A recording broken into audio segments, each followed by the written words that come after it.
Salam dari HKBP Kernolong, HKBP tertua di Pulau Jawa.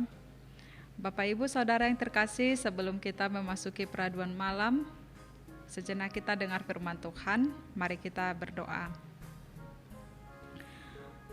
Bapa di dalam sorga, kami sungguh bersyukur dan berterima kasih atas segala kebaikan-Mu bagi kami. Sepanjang satu hari ini Engkau menyertai kami dalam setiap kegiatan, aktivitas kami. Tuhan Allah Bapa, Engkau berkati kami dan juga Engkau memberkati pekerjaan, aktivitas kami supaya menjadi sukacita dan pujian bagi nama Tuhan. Pada malam ini Tuhan, kami mau mendengarkan firman-Mu. Berkati kami, berikan Roh Kudus agar kami boleh mengerti akan kehendak firman-Mu. Dalam Kristus Yesus kami berdoa dan mengucap syukur. Amin. Sahabat renungan malam Shalom, firman Tuhan pada malam hari ini sesuai bacaan malam dalam Almanak HKBP yang tertulis dalam Injil Lukas pasal 7 ayat 31 sampai ayat 35.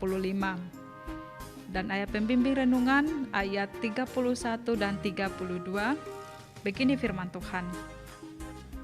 Kata Yesus, "Dengan apakah akan kuumpamakan orang-orang dari angkatan ini, dan dengan apakah mereka itu sama? Mereka itu seumpama anak-anak yang duduk di pasar dan yang saling menyerukan, 'Kami meniup seruling bagimu, tetapi kamu tidak menari.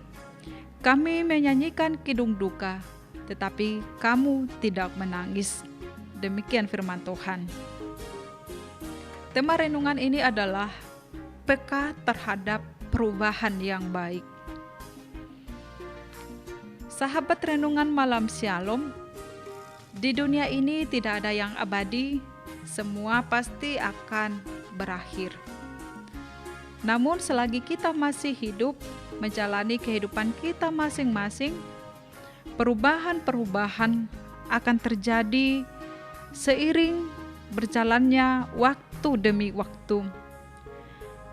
Jika perubahan mengikuti waktu dan zaman, maka manusia sebagai makhluk yang keberadaannya berada dalam ruang dan waktu itu tidak dapat menolak dan pasti akan mengalami imbas dari perubahan-perubahan yang mengiringi dirinya.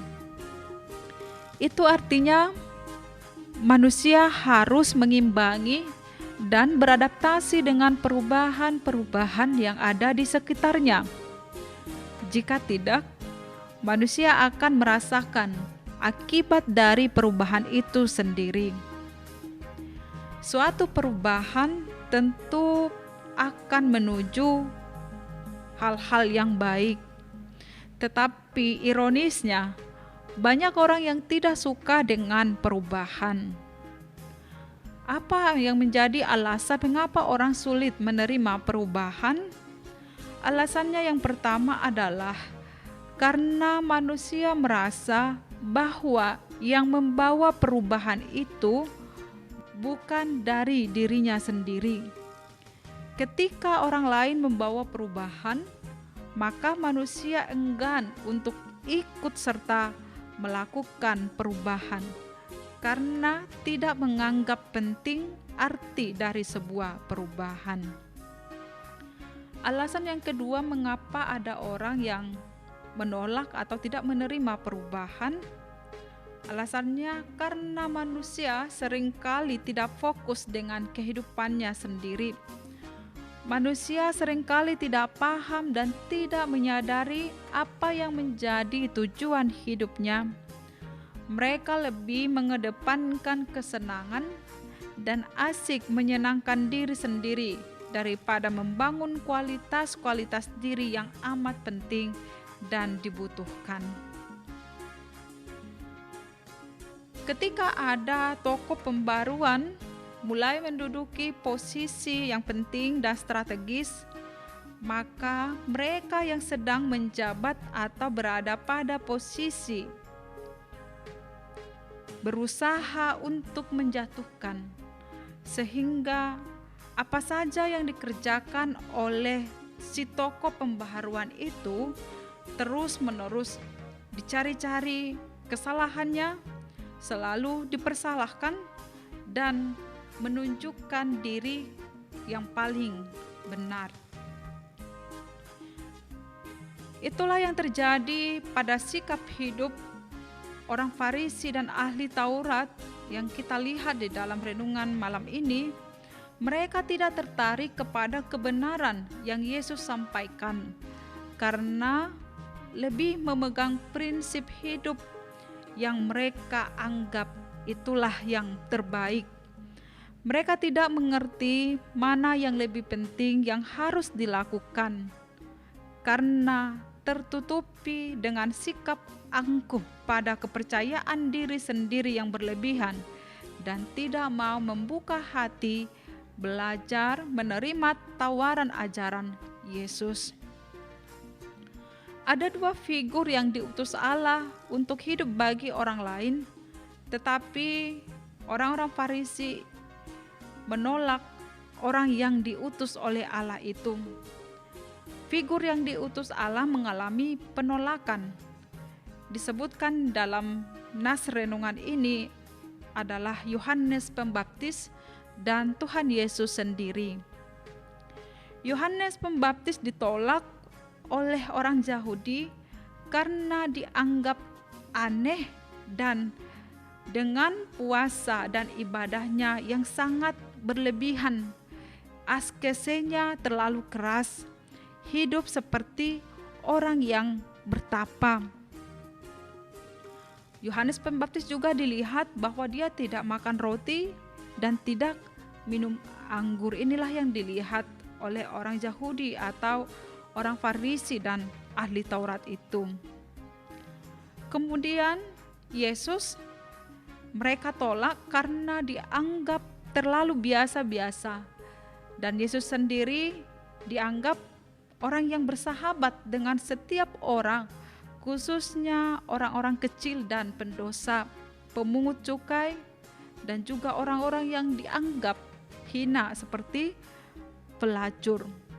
Mengatakan bahwa Tuhan Yesus itu juga seorang pelahap atau peminum.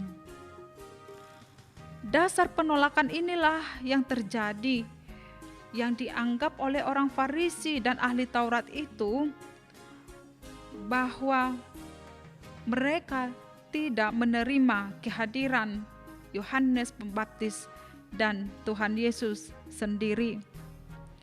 Mereka telah membuat definisi atau gambaran tafsiran jawaban atas diri mereka sendiri mengenai kedatangan Mesias sesuai dengan keinginan mereka sendiri, bukan kepada atas apa yang mereka imani, apa yang telah nyata mereka lihat seperti Yohanes Pembaptis dan Tuhan Yesus sendiri. Bapak Ibu Saudara yang terkasih, Yesus mengumpamakan kelakuan orang Farisi dan ahli Taurat itu seperti dalam renungan malam ini. Mereka seumpama anak-anak yang duduk di pasar dan yang saling menyerukan, "Kami meniup seruling bagimu, tetapi kamu tidak menari. Kami menyanyikan kidung duka, tetapi kamu tidak menangis." Artinya bahwa jika mereka suka, maka mereka ikuti. Jika mereka tidak suka, maka mereka tinggalkan. Anak-anak yang duduk di pasar adalah simbol orang Yahudi yang tidak mengerti dan tidak memahami kehadiran Yohanes Pembaptis dan Yesus. Bagi mereka belum ada kematangan rohani di dalam diri terhadap pengenalan Allah melalui utusannya Yohanes Pembaptis dan Tuhan Yesus.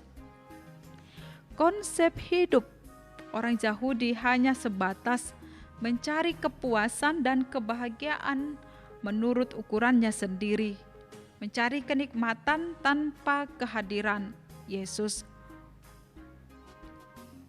Bapak Ibu yang terkasih, demikian pula akan terjadi pada diri kita, ya, pada diri setiap individu yang tidak mau menerima sesuatu yang baru dan yang terbukti telah mendatangkan kebaikan.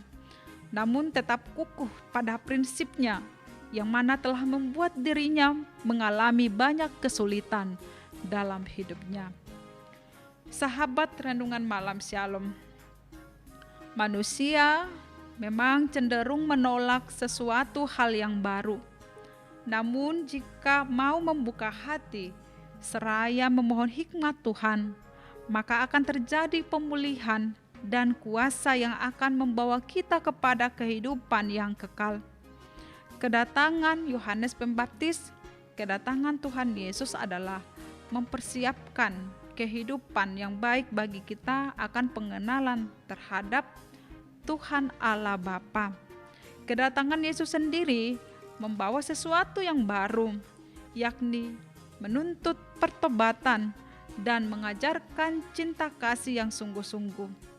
Jika seseorang menerima Tuhan Yesus, pasti hidupnya akan didasari dan dijiwai oleh cinta kasih Allah Bapa. Amin. Marilah kita berdoa. Bapa, sungguh Engkau luar biasa, maha baik dalam hidup kami. Engkau hadir di tengah-tengah kehidupan kami, memberikan pembaharuan, memberikan keteladanan, terlebih Tuhan memberikan kekuatan dan keteguhan iman kami dalam menjalani kehidupan kami di dunia ini. Tuhan Allah Bapa, mampukan kami agar setiap perjalanan kehidupan yang telah kami lalui dan yang akan kami lalui, biarlah Engkau mengajari kami, menuntun kami seturut dengan kehendak firman-Mu, dan juga kami mampu menjalani hidup ini hanya berdasarkan atas firman Tuhan saja. Bapa Tuhan, pada malam hari ini kami mau beristirahat, berkati kami sepanjang malam hari ini. Kami serahkan kehidupan kami hanya ke dalam tangan pengasihan Tuhan. Anugerah Tuhan Yesus Kristus, kasih setia Allah Bapa, dan persekutuan Roh Kudus menyertai kita hari ini sampai selama-lamanya. Amin.